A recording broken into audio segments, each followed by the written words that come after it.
Ô Miguel, como eu disse também na abertura do programa, há algum tempo se diz que a Rússia venceu militarmente a guerra, mas ela não chegava ao fim. Empate, porque os Estados Unidos alimentavam as forças ucranianas, a Europa também, em parte porque parecia haver algo de estratégico no Putin de controlar o processo para tentar sentar à mesa de negociações em condições muito favoráveis. Pode-se dizer que o Putin é o grande vencedor, digamos, deste xadrez, que dá para falar em xadrez, por ter conseguido manter digamos, a segurança de uma vitória militar até a ascensão do Trump ao poder nos Estados Unidos. Ou seja, ele chegou numa situação muito de negociação muito melhor agora do que ele estava anteriormente. Acho que ainda não, Haroldo. Ainda não. Como eu disse, nunca estivemos tão próximos do fim dessa guerra, mas não tem nada que nos garanta que esse fim vai chegar. A parte difícil ainda está para acontecer. Não é? A Rússia não está interessada em 2, 3 regiões ucranianas, oblasts, ou na Crimeia estava, certamente. Mas é base da frota russa. A Rússia tem muito poucas saídas marítimas, não é? Navais, e para o Mediterrâneo é a única. Não é? Então, é muito cedo, eu acho, ainda para dizer se a estratégia funcionou e ler a história retroativamente como se ele tivesse, não é, conduzido e comandado, não é, esse processo como um mestre desde o início. Eu acho que o objetivo ainda não foi alcançado, o objetivo estratégico. Mais do que a derrubada do governo ucraniano, e é óbvio, não é, que essa derrubada é fundamental para uma assinatura de um acordo político que ponha fim a esse conflito, não é? A Rússia já falou várias vezes, Zelensky não é uma autoridade legítima para negociar a paz, o mandato dele já venceu. Nessa semana, os Estados Unidos endossaram esta mesma posição. Não é? Ou faz eleição em Kiev, e a chance do Zelensky perder é enorme, mesmo com a censura, mesmo com a pressão, mesmo com o dinheiro, mesmo com a guerra, mesmo com isso. Não é? Ou o que aquilo me parece que é o que vai acontecer nos próximos meses. Um desmantelamento, um esfacelamento do exército, da linha de frente, talvez um golpe militar em Kiev, uma rebelião militar dentro das próprias fileiras. As cenas são horríveis que chegam, não é? Do recrutamento forçado na Ucrânia, cada vez a idade de recrutamento forçado baixa, não é? As pessoas não querem lutar, não querem morrer, e aquilo que acontece dentro desses campos de recrutamento, transformar né? Imagina uma pessoa comum, um trabalhador, um estudante, um jovem que está passando aí, que quer fazer a vida dele, transformá-lo num soldado da noite para o dia, não é algo simples.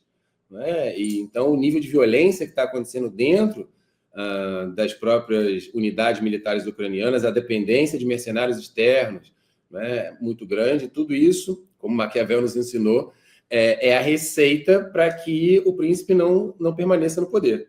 Não é? Então, seja por via eleitoral, seja por via de algum tipo de estalo social, político, militar, um putsch ou alguma coisa, mas me parece que eu vejo muita dificuldade, posso errar, e agora vou assumir a minha pseudo-previsão. Acho difícil Zelensky no poder negociando um acordo, acho difícil o acordo feito em Zelensky numa Ucrânia pós-guerra. Me parece que o destino dele está selado junto com esse conflito. Não adianta ele querer falar outra coisa agora, se colocou nessa situação, e não acho que ele vá ser quem vai durar nessa história. Então, o fato de Ucrânia e União Europeia estarem afastadas do início dessas negociações é o que permite essas negociações estarem avançando. Sabemos disso. Por isso que elas foram feitas na Arábia Saudita apenas entre Rússia e Estados Unidos. E o que tem que estar colocado no final dessas histórias é um acordo de uma convivência possível, se é que ela existe. Aí depois a gente começa a conversar sobre teoria do imperialismo, né? Se essa convivência ela é possível ou não. No momento, certamente, a exclusão de Ucrânia e, digamos, aqueles que falam em nome da Europa atualmente, permite que se conversem sobre os grandes tabus que emperraram tudo nos últimos 3 anos. Desde o tabu chamado capitulação, rendição, e quais termos dessa rendição. Não se podia falar isso. Imagina, eu morrer de medo em Portugal perder meu emprego se eu falasse essa palavra, capitulação. Traidor. O sujeito está perdendo emprego com muito medo. Um arranjo de segurança satisfatório para todos, a noção, novamente, de uma paz indivisível na Europa, será que ela é possível? Na Guerra Fria falava-se disso. Por que agora não se pode falar? Não é? O que a Ucrânia tem que ser? Uma garantia de que, né, a Ucrânia não vai entrar na OTAN. Esquece. Né? Sobre a União Europeia, sobre alguma outra coisa, a gente pode até conversar do ponto de vista econômico. Agora, na OTAN, ela não vai entrar. Então, isso não vai acontecer. A Rússia prefere destruir o planeta do que aceitar que isso aconteça. Se isso é bom ou ruim é outra história, mas tem, como o Trump fala, temos que lidar com a verdade. Eles têm armas nucleares, e muitas. Não é? Então, uma definição sobre o status da OTAN, da Ucrânia fora da OTAN, não é? E uma garantia, portanto, de que a Ucrânia se torne um Estado desmilitarizado.